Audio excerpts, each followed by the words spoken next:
Well, I have to have at least one Hoover in my collection, don't I? So let's go for the Wedgwood Green. I think it needs some motor work, but I don't know what to do with it. I know Electrolux, I don't know Hoover. So I'll be looking for help for this. So we'll just give it a go and just see what she's like.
Pretty impressed with that.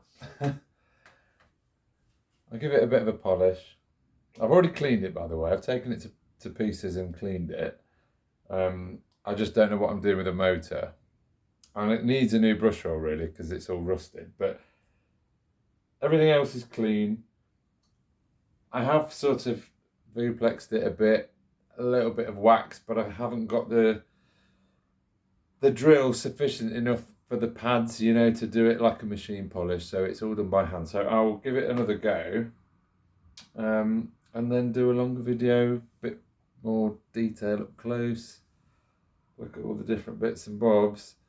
But I just have to hope my Electrolux machines aren't upset that I've brought an enemy into the camp.